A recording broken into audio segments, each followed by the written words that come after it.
ہر شے کو بدعت نہ بناؤ۔ ام سلمہ سے آپ نے فرمایا ام سلمہ آج ایک فرشتہ ملنے آ رہا ہے بہت خاص، کسی کو دروازے کسی کو اندر نہیں آنے دینا۔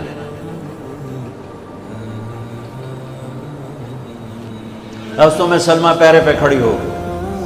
تھوڑی دیر میں حسین آ گئے، چھوٹے بچے معصوم ابھی، اندر جانے لگے، انہوں نے روک دیا، وہ رونے لگے، وہ روئے تو انہوں نے چھوڑ دیا۔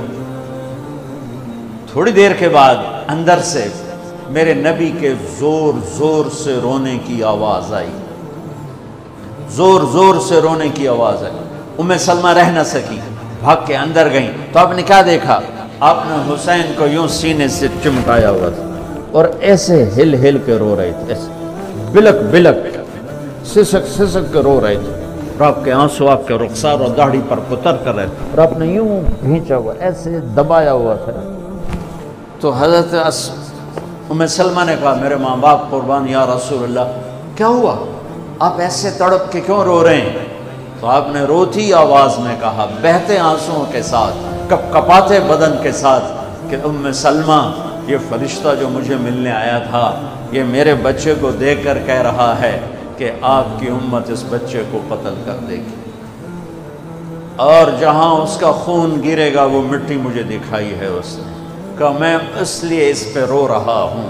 ابھی تو وہ شہید نہیں ہوئے اور رویا جا رہا ہے، تو ہم تو ان کی شہادت پہ روتے ہیں بھائی، ہم تو ان کی شہادت پہ روتے ہیں، اور یہ قیامت تک روتے رہے گی دنیا۔ قیامت یہ اللہ کا نظام ہے، اس نے کربلا کے واقعے کو یوں کر دیا جیسے ہر سال آج ہی ہوا ہے، آج ہی حسین شہید ہو رہے ہیں، آج ہی عبداللہ کا سر کٹ رہا ہے، آج ہی زینب کی چادر کو کھاڑا جا رہا ہے، آج ہی لاشوں کو گھسیٹا جا رہا ہے۔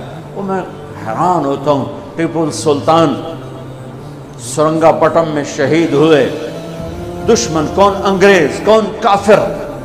تو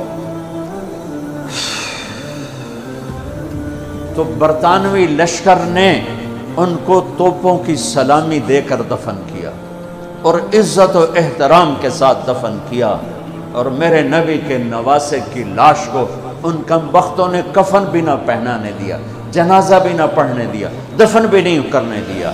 اگلے دن بنو اسد کے بارے میں پتہ چلا عمر بن سعد کو،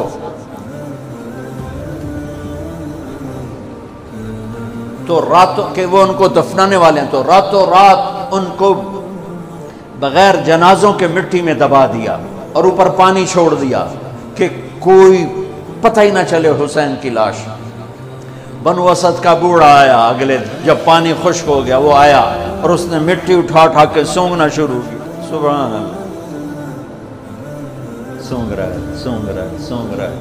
ایک جگہ کی مٹی اٹھا کے سونگا تو اس میں جنت کی خوشبو تھی، تو تڑپ کے بولا یہ میرے نبی کے نواسے کی قبر ہے، یہ میرے نبی کے نواسے کی مٹی ہے، کہ وہ جنت کے سردار تھے تو قبر بھی جنت کی خوشبو پھیلا رہی ہے اس کی۔ حالانکہ بن دیکھی بات ہے، کیونکہ انہوں نے راتوں رات ان کو دبا دیا کہ ان کا جنازہ بھی نہ ہو، لعنت ہو ان کی قبروں پر، ان کی ہڈیوں پر، ان کی روحوں پر، ان کی مٹی پر، ان کے خاک پر۔ سمجھ میں نہیں آتا، نبی کے گھر کے کتے کی بھی ہم تو عزت کریں گے اگر آج ہمیں پتہ چلے یہ نبی کے گھر کا کتا ہے۔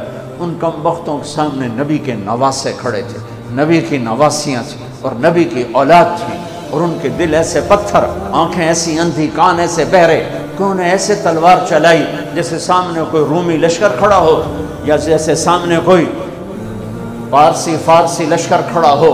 اتنے عظیم ہستیاں میں کہاں سے بیان کروں؟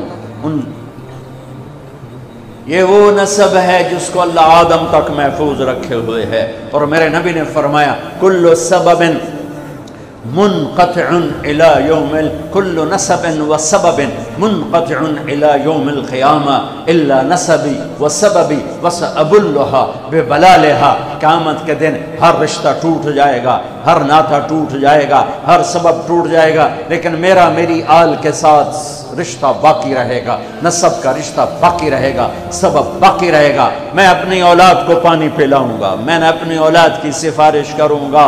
اس لیے میرے بھائیوں، ویسے تو کسی کے عیب نہ دیکھو، کسی کی برائی نہ دیکھو، پر سادات کی برائی، وہ شیعہ ہو، وہ سنی ہو، وہ بریلوی ہو، وہ اہل حدیث ہو، جو بھی ہو، وہ اگر میرے نبی کی اولاد ہے تو ان کے پاؤں چومو، ان کے ہاتھ چومو، ان کا ماتھا چومو۔ یہ اللہ کے محبوب ہیں، اللہ کے پیارے ہیں۔ مجھے میری اولاد محبوب ہے، آگے ان کے پوتے ہو گئے، آگے ان کے بچے بچیاں ہو گئے، نواسیاں ہو گئے، پوتے پوتیاں ہو گئے، وہ ان سے بھی پیارے لگتے ہیں۔ میرے نبی نے اعلان کیا، میں اپنی نسل کو پانی لگاؤں گا قیامت کے دن، میں اپنی نسل کو پانی لگاؤں گا قیامت کے دن۔ پر اتنے سارے فرمان کے بعد بھی کیا شہید کیا گیا ہے، وہ کس بے دردی سے کیا گیا ہے۔ یہ تو میں تو نسب بتا رہا ہوں۔ پھر اللہ نے پیدائش، سب سے پہلے حسن پیدا ہوئے۔ آپ نے حضرت علی سے پوچھا کیا نام رکھا ہے؟ کہا جی حرب، جنگجو۔ آپ نے کہا نہیں، اس کا نام ہے حسن۔ پھر 10 مہینے بعد حسین پیدا ہوئے۔ آپ نے فرمایا کیا نام رکھا ہے؟ کہا جی حرب۔ کہا نہیں، حسین۔ پھر آپ نے فرمایا یہ 2 نام میرے اللہ نے آج تک کسی کے نہیں رکھے، سے پہلی دفعہ میرے بچوں کے نام رکھے جا رہے ہیں، حسن اور حسین۔ پھر آپ نے ان کو گڑتی دی، اپنا لعاب، اپنا حسن کو بھی حسین کو، دونوں اپنا لعاب نکالا اور حسین کے منہ میں ڈالا۔ اور ایک ہفتے دونوں کے ساتھ یہ کیا، ہفتے کے بعد بال مڈائے، عقیقہ 2 چھترے ذبح کیے حسن کے لیے بھی، 2 چھترے ذبح کیے حسین کے لیے بھی، عقیقہ فرمایا، گود کھلایا، حسن کو اٹھایا، انہوں نے پیشاب کر دیا، اب ہلے نہیں۔ مجھے نہیں یاد کہ میں نے اپنے بچوں کو چھوٹی عمر میں اٹھایا ہو اور اس نے پیشاب شروع کیا ہو اور میں نے اسے بٹھائے رکھا ہو، میں فوراً اٹھا کے ادھر، یا میں نے پتہ لگا پیشاب کر رہا، میں چاہتے اتھے باہر چھڑیا۔ لیکن میرے نبی نے، حسن نے بھی کیا، حسین نے بھی کیا۔ اور حضرت حسن کا تو واضح، آپ یوں لیٹے ہوئے تھے، آپ کا پیٹ سے کپڑا ہٹا ہوا تھا اور حسن آپ کے پیٹ پر بیٹھے تھے، تو ان کا جو پیشاب ہوا تو سیدھا آپ کی ناف میں گیا۔ اور نبی پاک ذات، پیشاب ناپاک، وہ تو ہر ناپاک سے دور ہوتے ہیں، لیکن جب حسن نے پیشاب شروع کیا، میرے نبی ایسے ہو گئے، ایسے بالکل ایسے ہلے نہیں کہ بچہ کہیں پیشاب نہ روک دے۔ جب پورا پیشاب کر دیا، پھر آپ اٹھے اور نواسے کو بٹھایا اور جا کر پانی اپنے اوپر بہایا اور صاف کیا۔ یہ تو لاڈ لڈائے میرے نبی نے اپنے نواسوں کو۔ ابو ہریرہ فرماتے ہیں میری آنکھوں نے دیکھا، میرے کانوں نے سنا، آپ کبھی حسن کبھی حسین اینا پیران تے کھڑا کی تو ہے، ہاتھ این نپے تے جھولا جھولا رہے ہیں اور کہہ رہے ہیں پہاڑی پہ چڑھ بچے، پہاڑی کے لیے اتے آ۔ ان کو یوں اوپر لا رہے ہیں، یہاں لائے، پھر یہاں لائے، پھر یہاں لائے، پھر یہاں لائے، پھر یوں ہو گئے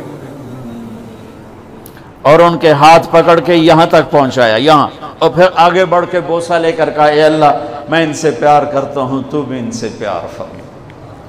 ایسوں کو ذبح کر دیا۔ کتے کو مارتے ہوئے رحم آتا ہے،